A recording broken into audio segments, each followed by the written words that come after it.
Class 11 এর আগের দিন আমরা পড়েছিলাম কাউন্টার কারেন্ট মেকানিজম সম্পর্কে। আজকে আমরা পড়ব হ্রাস সম্পর্কে। কি জিনিসটা দেখো বোর্ডে কি লিখলাম, RAAS। আর থেকে রেনিন, এ থেকে অ্যাঞ্জিওটেনসিন, আর একটা আছে এ থেকে অ্যালডোস্টেরন সিস্টেম। ঠিক আছে, তাহলে এই যে নামটা হলো, আমরা সকলে কি জানি যে সিস্টেম বলতে এর আগে যখন রেচনতন্ত্র পড়েছিলাম, তার মানে কি রেচনে সাহায্যকারী অঙ্গগুলি মিলিত হয়ে যে তন্ত্র গঠন করে। তার মানে কোথাও যদি কোনো সিস্টেম থাকে, কথাটা লেখা থাকে বা তন্ত্র লেখা থাকে, ওখানে একাধিক অঙ্গ কাজ করবে। ঠিক তেমনি এই সিস্টেমটাতে দেখো রেনিন কাজ করছে, অ্যাঞ্জিওটেনসিন কাজ করছে, আর অ্যালডোস্টেরন কাজ করছে। এটা হচ্ছে একটা হরমোন। ঠিক আছে, অ্যাঞ্জিওটেনসিন আর রেনিন এটা হচ্ছে প্রোটিন, আর রেনিন হচ্ছে এনজাইম। যাই হোক, তো কিভাবে এই সিস্টেমটা কাজ করে সেটা দেখব। অলরেডি মানে হচ্ছে আমাদের রক্তরসের মধ্যে থাকে হচ্ছে অ্যাঞ্জিওটেনসিনোজেন। ঠিক আছে, কি বললাম, এখানে লিখছি অ্যাঞ্জিওটেনসিনোজেন। কোথায় থাকছে? ব্লাড প্লাজমা, ব্লাড প্লাজমা বা রক্তরসে। সাইডে গেলে এটা কোথা থেকে উৎপন্ন হয়? যকৃৎ বা লিভার থেকে। যকৃৎ বা লিভার থেকে এই অ্যাঞ্জিওটেনসিনোজেন কি করে? অ্যাঞ্জিওটেনসিন 1 এ রূপান্তরিত হয়। অ্যাঞ্জিওটেনসিন 1 এ রূপান্তরিত হয় কার দ্বারা? রেনিন, মানে রেনিন উৎসেচক কোথা থেকে পরিত হচ্ছে? বৃক্ক থেকে। ওটা আমরা পরে দেখছি। তাহলে বৃক্ক থেকে উৎপন্ন হচ্ছে রেনিন, যা রক্তরসে থাকা, যা কি করছে? রক্তরসে থাকা অ্যাঞ্জিওটেনসিনোজেনকে, যেটা হচ্ছে একটা প্রোটিন, অ্যাঞ্জিওটেনসিনোজেনকে কিসে রূপান্তরিত করছে? অ্যাঞ্জিওটেনসিন 1 এ।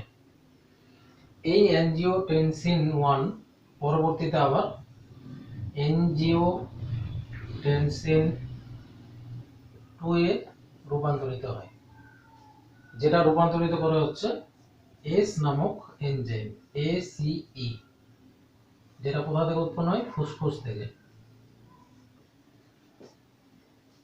এস এর ফুল ফর্ম হচ্ছে অ্যাঞ্জিওটেনসিন কনভার্টিং এনজাইম। তো দেখো নামটাতেই আছে অ্যাঞ্জিওটেনসিন কনভার্টিং, মানে অ্যাঞ্জিওটেনসিন 1 কে কনভার্ট করছে কিসে? অ্যাঞ্জিওটেনসিন 2 তে। সেই জন্য এটা কি নামটা আছে? অ্যাঞ্জিওটেনসিন কনভার্টিং এনজাইম, যেটা ফুসফুস থেকে উৎপন্ন হয়। এবার এই অ্যাঞ্জিওটেনসিন 2 টা যে উৎপন্ন হলো, এটা দু রকম কাজ করে। একটা হচ্ছে অ্যালডোস্টেরনের ক্ষরণকে বাড়িয়ে দেয়, অ্যালডোস্টেরন, যেটা উৎপন্ন হয় হচ্ছে অ্যাড্রিনাল গ্ল্যান্ড থেকে বা অ্যাড্রিনাল কর্টেক্স থেকে। অ্যাড্রিনাল কর্টেক্স বা গ্ল্যান্ড বা কর্টেক্স রিজিয়ন থেকে রিলিজ হয় হচ্ছে অ্যালডোস্টেরন। এই অ্যালডোস্টেরনের ক্ষরণটা যখন বেড়ে যায়, তখন কি হয়? সোডিয়ামের পুনঃশোষণ হয়। অ্যালডোস্টেরন কিসের উপর কাজ করে? সোডিয়ামের পুনঃশোষণকে বাড়িয়ে দেয়। আর সোডিয়ামের পুনঃশোষণ বেড়ে যাওয়া মানে হচ্ছে ব্লাড প্রেশার ইনক্রিজ হওয়া। ঠিক আছে, তাহলে এই জিনিসটা দেখলাম। আর এই যে অ্যাঞ্জিওটেনসিন 2 টা দেখলাম, এটা হচ্ছে এক প্রকার পাওয়ারফুল ভেসো কনস্ট্রিক্টর, মনে রাখবে, বা শক্তিশালী ভেসো কনস্ট্রিক্টর। তাহলে এই যে ভেসো কনস্ট্রিক্টর আছে না, ভেসো থেকে মনে রাখতে হবে ভেসেল, কন্ট্রাকশন ঘটায় যে, ঠিক আছে, মানে যে পদার্থটা কি করছে, ভেসেল মানে হচ্ছে ব্লাড ভেসেল, রক্তবাহর কন্ট্রাকশন ঘটাচ্ছে। ভেসেল এর কন্ট্রাকশন মানে কি সংকোচন, কন্ট্রাকশন, ঠিক আছে। তাহলে অ্যাঞ্জিওটেনসিন 2টা কি করছে, শক্তিশালী ভেসেলের কন্ট্রাকশন ঘটাতে সাহায্য করে, সেই জন্য এটা বলা হয় শক্তিশালী ভেসো কনস্ট্রিক্টর। তাহলে এর মাধ্যমে কি হবে, যদি রক্তবাহের মধ্যে দিয়ে মানে কন্ট্রাকশন ঘটায়, সংকোচন ঘটায়, তাহলে কি হবে, ব্লাড প্রেশারটা বাড়বে। তাহলে এটাও কি করে, ব্লাড প্রেশার ইনক্রিজ করতে সাহায্য করে। তাহলে দেখো যে এই যে সিস্টেমটা আমরা দেখলাম, এই সিস্টেমটা কি করছে, আমরা এখানে কি দেখলাম, যে ব্লাড প্রেশারটাকে ইনক্রিজ করছে। তো ব্লাড প্রেশার যদি ইনক্রিজ হয় তাহলে কি হবে, ব্লাড ভলিউমও বাড়বে। তাহলে ব্লাড ভলিউম মানে রক্তের আয়তনটাও বাড়বে, এটাও ইনক্রিজ হবে। আর ব্লাড ভলিউম যদি ইনক্রিজ হয় তাহলে কি হবে, জিএফআর এর হারটাও বাড়বে, গ্লোমেরুলার ফিল্ট্রেশন রেট বা জিএফআর, এটা কি হবে, ইনক্রিজ হবে। তাহলে এই সিস্টেমটা তখনই কাজ করবে যখন জিএফআর লো থাকবে, মানে হচ্ছে গ্লোমেরুলার ফিল্ট্রেশন রেট, ঠিক আছে, এটা এর আগে আমরা দেখেছি। বা ব্লাড ভলিউম মানে হচ্ছে রক্তের পরিমাণটা কম থাকবে, বা ব্লাড প্রেশার লো থাকবে, রক্তচাপ যদি কম থাকে। তাহলে এই যে জিনিসটা আছে, এই টোটাল সিস্টেমটা কাজ করছে কিসের উপর, যখন বিপি লো থাকবে, মানে এখানে কি করছে, এটা আমরা লোকে ইন্ডিকেট করি, আর এই চিহ্নটা ঊর্ধ্বমুখী, ওই জন্য হাইকে ইন্ডিকেট করা হয়। তাহলে যখন ব্লাড প্রেশার লো থাকবে তখন ব্লাড প্রেশার হাই করছে, দেখো। যখন ব্লাড ভলিউম লো থাকবে তার মানে কি, ব্লাড ভলিউম লো থাকবে, জিএফআর লো থাকবে, কারণ এখানে জিএফআর হাই করছে। এই তিনটা জিনিস আমাদের মাথায় রাখতে হবে, তখনই এই সিস্টেমটা কাজ করবে। তাহলে স্পষ্ট আমরা এটা বুঝতে পারলাম যে প্রথমে কি করছে, যে অলরেডি আমাদের রক্তরসে বা ব্লাড প্লাজমায় কি প্রেজেন্ট আছে, অ্যাঞ্জিওটেনসিনোজেন। এই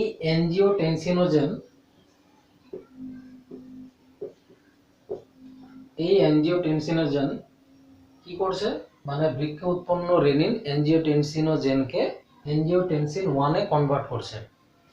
আর উৎপন্ন অ্যাঞ্জিওটেনসিন 1 কি করছে, ফুসফুস থেকে আসা এসি এনজাইম বা হচ্ছে অ্যাঞ্জিওটেনসিন কনভার্টিং এনজাইম দ্বারা অ্যাঞ্জিওটেনসিন 2 তে রূপান্তরিত করছে। এই অ্যাঞ্জিওটেনসিন 2টা হচ্ছে পাওয়ারফুল ভেসো কনস্ট্রিক্টর, মানে হচ্ছে যে ভেসেলের কন্ট্রাকশন ঘটাতে সাহায্য করে, সংকোচন ঘটাতে সাহায্য করে, তাকে বলা হচ্ছে ভেসো কনস্ট্রিক্টর।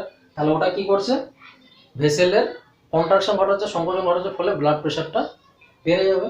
তাহলে যখন ব্লাড প্রেশার বেড়ে যাবে তার মানে কি, ওখানে ব্লাড ভলিউমও বাড়বে, রক্তের পরিমাণটাও বাড়বে, আয়তনটা বাড়বে, আর জিএফআরও বাড়বে।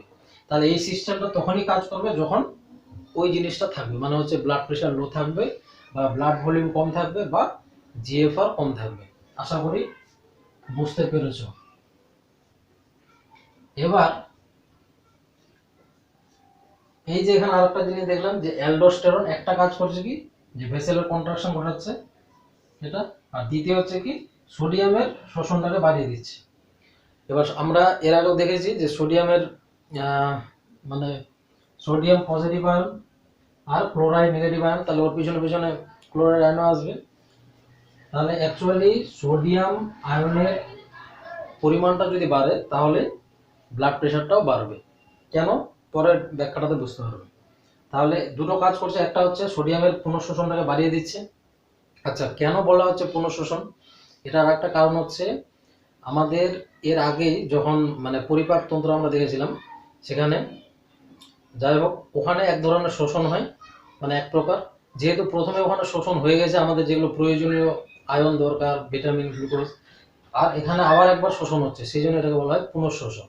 শোষণ না বলে পুনঃশোষণ বলা হয়, ঠিক আছে। তাহলে এই যে এখানে সোডিয়ামের পুনঃশোষণ হওয়া, তার মানে কি ব্লাড প্রেশার ইনক্রিজ হওয়া। তাহলে দুই রকম এখানে আমরা মানে ব্লাড প্রেশারটাকে ইনক্রিজ হতে দেখছি। আচ্ছা, এবার যদি ব্লাড প্রেশার ইনক্রিজ হয় বা বেড়ে যায় তাহলে তো আবার ক্ষতি। এটাকে আবার সাম্য অবস্থায় আনার জন্য আরেকটা সিস্টেম কাজ করে, যেটা নাম হচ্ছে ANF। তাহলে দেখো, অ্যাট্রিয়াল নাট্রিইউরেটিক ফ্যাক্টর, কি নাম এটা? অ্যাট্রিয়াল নাট্রিইউরেটিক ফ্যাক্টর, ঠিক আছে? তাহলে যে সমস্ত ফ্যাক্টর বা এক প্রকার প্রোটিন জাতীয় পদার্থ কোথা থেকে রিলিজ হচ্ছে? অ্যাট্রিয়াম থেকে। সেই জন্য কথাটা এসছে অ্যাট্রিয়াল। অ্যাট্রিয়া মানে হচ্ছে অলিন্দ, ঠিক আছে? আমরা জানি যে হার্টের দু রকমের চেম্বার থাকে, একটা হচ্ছে অলিন্দের চেম্বার, একটা হচ্ছে নিলয়ের চেম্বার। দুটি অলিন্দ দুটি নিলয়। তাহলে এই যে অলিন্দর গাত্র থেকে এক প্রকার প্রোটিন রিলিজ হয়, যেটা বলা হচ্ছে অ্যাট্রিয়াল ফ্যাক্টর, ঠিক আছে? এবার নাট্রিইউরেটিক কেন বলা হচ্ছে? কারণ হচ্ছে এটা সোডিয়ামের পুনঃশোষণের হারটাকে কমিয়ে দেয়, ঠিক আছে? সোডিয়ামের পুনঃশোষণকে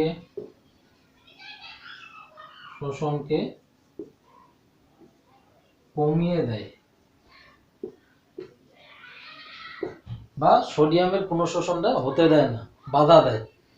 এই সোডিয়ামের পুনঃশোষণটাকে কমিয়ে দেওয়ার ঘটনাটাকে বলা হয় নাট্রিইউরেসিস। কি বলা হয়? নাট্রিইউরেসিস, ঠিক আছে? সেই জন্য এটাকে বলা হয় হচ্ছে নাট্রিইউরেটিক। ওই ঘটনাটাকে বলা হচ্ছে নাট্রিইউরেসিস, আর এই ফ্যাক্টরটাকে বলা হচ্ছে নাট্রিইউরেটিক। তাহলে এমন একটা ফ্যাক্টর যেটা কি করছে, কোথা থেকে রিলিজ হচ্ছে? যে অলিন্দের গাত্র থেকে বা অলিন্দের পেশি থেকে। এবার সেখান থেকে রিলিজ হয়ে সে কি করছে? সোডিয়ামের পুনঃশোষণকে কমিয়ে দেয়। আমরা কি দেখলাম? যে সোডিয়ামের পুনঃশোষণ বাড়লে কি ব্লাড প্রেশার বাড়বে। তাহলে এই সিস্টেমটা মানে হচ্ছে পুনঃশোষণটা কমায় দিচ্ছে। তাহলে কমালে কি হবে? ব্লাড প্রেশার এখানে তো বেড়ে গেছিল, তাহলে ওটাকে সোডিয়ামের পুনঃশোষণ যদি কমে, এটা কমছে, তাহলে কি হবে? ব্লাড প্রেশার ডিক্রিজ হবে, কমে যাবে, ঠিক আছে? কারণ আমাদের তো ব্লাড প্রেশার বেড়ে গেছে। এবার বেড়ে গেলে কি হবে? খুব বেশি বেড়ে গেলে ক্ষতি হবে, হার্ট অ্যাটাক হওয়ার সম্ভাবনা বা অন্য প্রবলেম হতে পারে। তাহলে ব্লাড প্রেশার যেহেতু খুব বেশি বেড়ে না যায়, সেই জন্য এই ফ্যাক্টরটা কাজ করে। আর এই ফ্যাক্টরটা কি কি কাজ করছে? সোডিয়ামের শোষণটাকে কমিয়ে দিচ্ছে, কারণ মাইনাস দিয়ে কমানো বোঝাচ্ছে। অ্যালডোস্টেরনের ক্ষরণের ক্রিয়াটাকে কমাবে, তাহলে অ্যালডোস্টেরন এর ক্ষরণকে কমাবে। দুটা গেল। তারপরে হচ্ছে এই এএনএফ ফ্যাক্টরটা হচ্ছে ভেসো ডাইলেশন নিয়ে সাহায্য করে, মানে হচ্ছে এটা ভেসো কনস্ট্রিক্টর হিসেবে কাজ করে, ওটা হচ্ছে ভেসো ডায়ালেটর হিসেবে কাজ করে। মানে উল্টো, এখানে হচ্ছে কন্ট্রাকশন ঘটাবে, ওখানে ডাইলেশন ঘটাবে। তাহলে এটা কি কি হিসাবে কাজ করছে? ভেসো ডাইলেটর, মানে ভেসেলসের প্রসারণ ঘটাবে।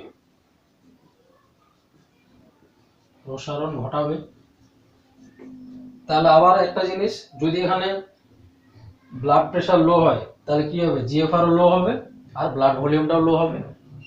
তাহলে একটা সিস্টেম এটা কি করছে? তাহলে ব্লাড প্রেশারটাকে ওখানে যেহেতু বেড়ে গেছিল, এটা কমাতে সাহায্য করছে। ব্লাড প্রেশার কম হলে কি হবে? ব্লাড ভলিউমটাও কম হবে, আর ব্লাড ভলিউম কম হলে কি হবে? জিএফআরও কম হবে, ঠিক আছে?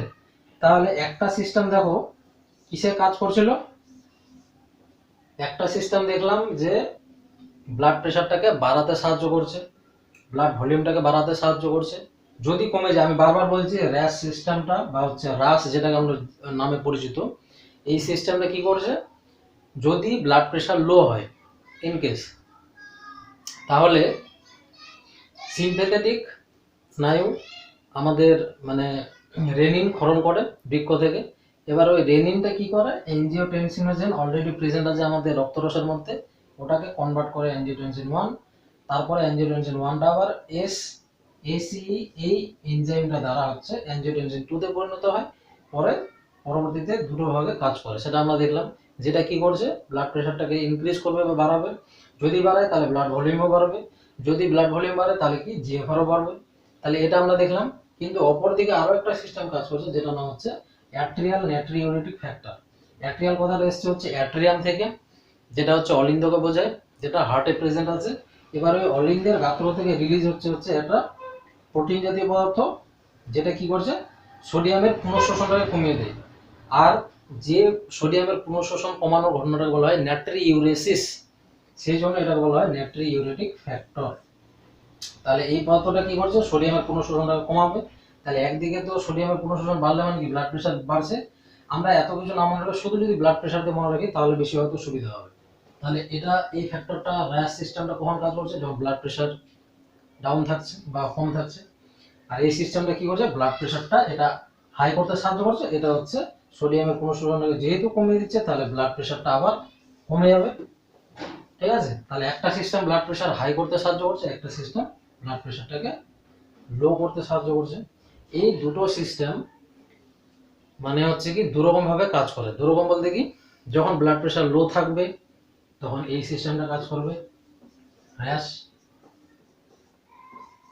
ঠিক আছে, যখন ব্লাড প্রেশার মানে তার মানে হাই করে দিল, যখন হাই হয়ে গেল, খুব বেশি যদি হাই হয়ে যায় ওটাকে স্বাভাবিক করার জন্য আবার এএনএফ সিস্টেমটা কাজ করবে। তাহলে এএনএফটা অপর দিকে কাজ করছে। তাহলে এই সিস্টেমটা এটার বিপরীতে কাজ করে, আর এই সিস্টেমটা এটার বিপরীতে কাজ করে। তাদেরকে বুঝতে পেরেছি? তাহলে এটা মিটিয়ে দিলাম। এবার আরো একটা জিনিস আছে কি, যে আমরা দেখেছি ADH hormone, anti diuretic hormone, এটা আমরা দেখেছি। তাহলে এই হরমোনটা কি কাজ করছে, পশ্চাৎ পিটুইটারি থেকে রিলিজ হয়ে এটা হচ্ছে কাজ করে সিডির মধ্যে, কালেক্টিং ডাক্ট। আর কিসের মধ্যে কাজ করে আমরা দেখেছি এর আগে, কালেক্টিং ডাক্ট আর হচ্ছে ডিস্টাল কনভলিউটেড টিউবিল। প্রথমে এটা আছে, যেহেতু এটা কাজ করে কি জলের পুনঃশোষণটাকে বাড়িয়ে দেয়। ঠিক আছে, এর মাধ্যমে কি হয়, আর আমরা জানি কি এটা আরেকটা নাম হচ্ছে ভেসোপ্রেসিন। ভেসোপ্রেসিন তার মানে কি, এটাও সংকোচন ঘটাতে সাহায্য করে। প্রেস মানে কি সংকুচিত করা, কোনো কিছু আমরা চাপছি মানে কি ওটা সংকুচিত হবে। তাহলে এটা ভেসেলের মানে ব্লাড ভেসেলের সংকোচন ঘটায়। তাহলে সংকোচন ঘটলে কি হবে, ব্লাড প্রেশার হাই হবে। তাহলে দেখো, যখন ব্লাড প্রেশার লো থাকে তখন এই সিস্টেমটাও কাজ করে। তাহলে একদিকে আমরা দেখতে পাচ্ছি হচ্ছে এডিএইচ আর র্যাশ বা হ্রাস নামে পরিচিত। এই সিস্টেমটা কি করছে, ব্লাড প্রেশারটা যখন লো থাকে তখন এটা কাজ করে। আর একটা সিস্টেম আছে কি, এএনএফ সিস্টেম। এই সিস্টেমটা কখন কাজ করবে, যখন বিপি ব্লাড প্রেশার লো থাকবে। তাহলে ব্লাড প্রেশার ইনক্রিজ হয়ে গেল, হাই হয়ে গেল, দেখলাম কিভাবে। এবার যেহেতু এটা হচ্ছে ভেসোপ্রেসিন, এটার আরেকটা নাম এডিএইচ এর, তাহলে এটা হচ্ছে ব্লাড প্রেশারের সংকোচন ঘটায় আর ব্লাড প্রেশারকে ইনক্রিজ করে।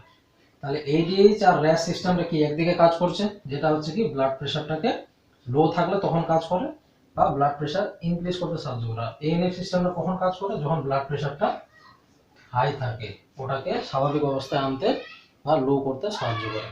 এই দুটো সিস্টেম একত্রে কাজ করছে বলে আমাদের শরীরের ব্লাড প্রেশারটা নিয়ন্ত্রণে আছে। ঠিক আছে, তাহলে এটা আমরা বুঝতে পারলাম যে এই দুটো সিস্টেম কিভাবে কাজ করছে, কোনটাকে র্যাশ বলা হচ্ছে, কেন বলা হচ্ছে, আর এএনএফ সিস্টেমকে কেন অ্যাট্রিয়াল নাট্রিউরেটিক ফ্যাক্টর বলা হয়। এখান থেকে তোমাদের প্রচুর 1 মার্কের শর্ট কোশ্চেন হোক, 2 মার্কের শর্ট কোশ্চেন হোক, বা 3 মার্কের কোনো ব্যাখ্যা আসলো যে র্যাশ সিস্টেম বর্ণনা করো বা র্যাশ কি এটি বর্ণনা করো সংক্ষেপে, বা আসলে হচ্ছে যে এএনএফ ফ্যাক্টর বা এএনএফ ফ্যাক্টর কিভাবে কাজ করে র্যাশের বিপরীতে, ঠিক আছে, সেটা ব্যাখ্যা করো। 5 মার্কেরও আসতে পারে, 3 মার্কেরও আসতে পারে। এটা খুবই ইম্পর্টেন্ট একটা টপিক, আশা করি তোমাদের সকলের মনে থাকবে। আচ্ছা, আরেকটা জিনিস আমরা দেখে নিই ছোট্ট করে, সেটা হচ্ছে কি, এই যে রেনিনটা ক্ষরণ হচ্ছে, ওটা কোথা থেকে ক্ষরণ হচ্ছে, জেজিএ জাক্সট্রা গ্লোমেরুলার অ্যাপারেটাস, কোথায় থাকে? এই যে আমরা দেখেছিলাম অন্তর্মুখী ধমনিকা, আর এটা হচ্ছে বহির্মুখী ধমনিকা। এরকম একটা দেখেছিলাম, ঠিক আছে? তোমাদের আশা করি জিনিসটা মাথায় আছে। এই অন্তর্মুখী ধমনিকা আর বহির্মুখী ধমনিকা মানে হচ্ছে এফারেন্ট আর্টারি আর ইফারেন্ট আর্টারির সংযোগস্থলে আছে হচ্ছে 3 ধরনের কোষ।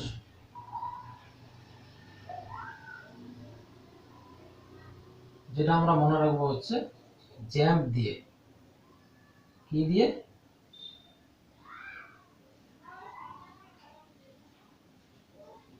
দেখো, এটা গোল করলাম, এটা 4 কোণা করলাম, আর এটা হচ্ছে এভাবে দাগ দাগ করে দিলাম। এখানে আছে হচ্ছে জ্যাম্প মনে হচ্ছে জাক্সটা গ্লোমেরুলার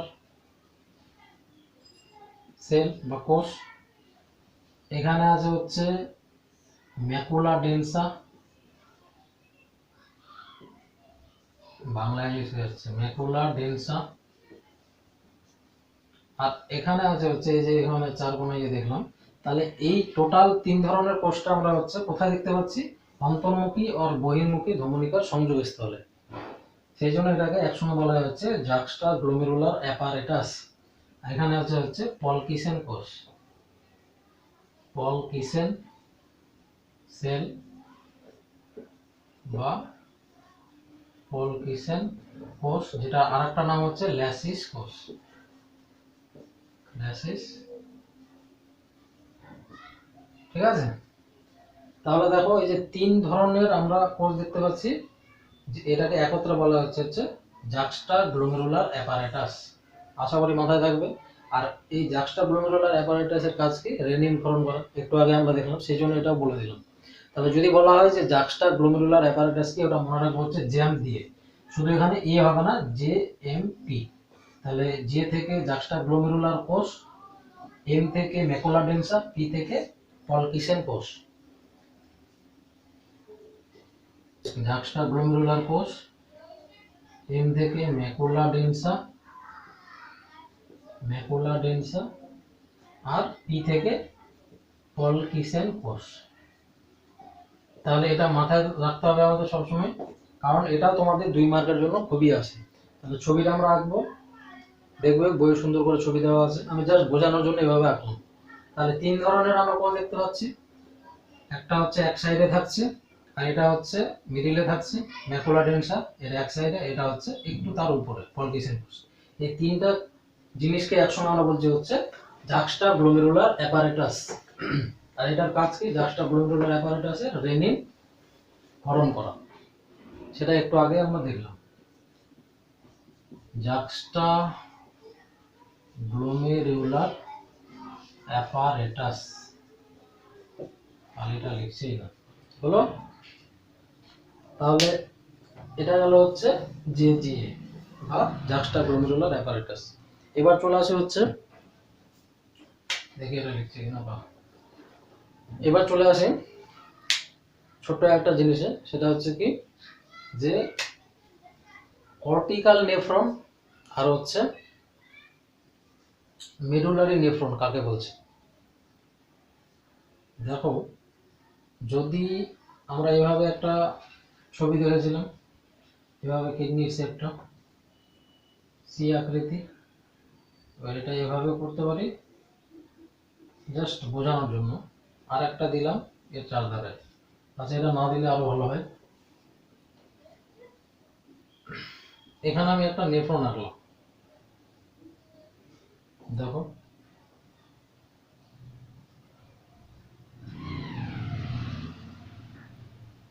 হয়ে গেল। এটা আর একটু ভিতরে রাখবো, ঠিক আছে? এভাবে এটা আছে।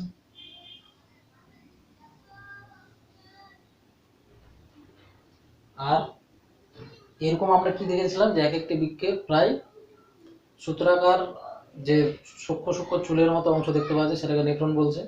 আর বৃক্কের গঠনগত কার্যগত একক হচ্ছে নেফ্রন। এক একটি বৃক্কে প্রায় 10 থেকে 12 লক্ষ নেফ্রন থাকে। দেখে মনে হবে যে সুতো আকৃতির, এক একটা দেখতে বা চুলের মতো, এত সূক্ষ্ম সুতো থাকে। তাহলে এই যে নেফ্রন একটা দেখতে পাচ্ছি, এই নেফ্রনটা দেখো তো, এই রিজনটাকে কি বলছি আমরা? Cortex reason. এই যে ফাঁকা অংশটা, এই যে ফাঁকা অংশটা, এই যে এটাকে বলা হচ্ছে কি? কর্টেক্স অঞ্চল। তাহলে যে নেফ্রনের বেশিরভাগ অংশটা কর্টেক্স রিজিয়নে অবস্থান করছে তাকে বলা হচ্ছে কর্টিক্যাল নেফ্রন। ঠিক আছে, সিম্পল ভাবে বোঝার চেষ্টা করবো, বেশি জটিলতা মাথায় রাখবো না। আর যেটাকে বলা হচ্ছে মেডুলারি নেফ্রন, তার মানে কি?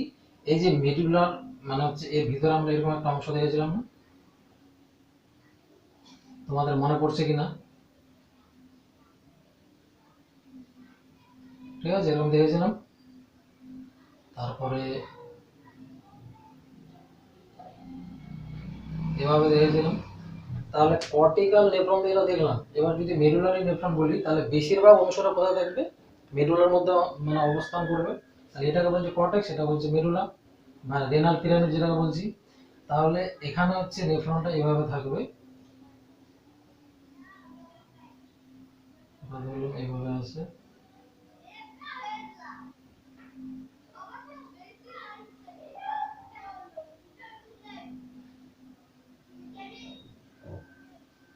ঠিক আছে, দেখো এটা একদম এর ধারে আছে। এই নেফ্রনটা কি হচ্ছে? প্রায় বেশিরভাগ অংশটাই কোথায় আছে? মেডুলাতে অবস্থান করছে। সেই জন্য এই নেফ্রনটাকে বলা হচ্ছে মেডুলারি নেফ্রন। তার মানে কি?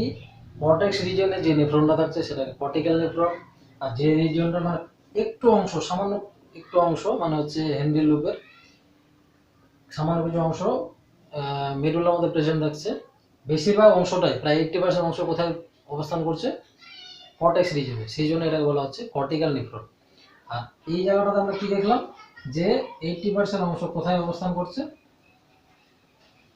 মেডুলার মধ্যে। আর সামান্য কিছু অংশ কর্টিক্যাল রিজিয়নে অবস্থান করছে বা কর্টেক্সে অবস্থান করছে। সেই জন্য এটা বলা হচ্ছে মেডুলারি নেফ্রন। এটা বলা হচ্ছে কর্টিক্যাল নেফ্রন।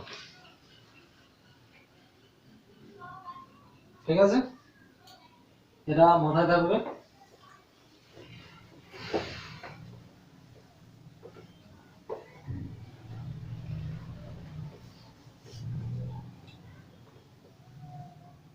তাহলে আজকে এতটুকুই থাক। নেক্সট দিন আমরা বাকি পড়াটুকু পড়বো। আশা করি মানে আর 1-2 ক্লাসে হয়তো চ্যাপ্টারটা শেষ হয়ে যাবে। ঠিক আছে, ভালো থেকো সবাই।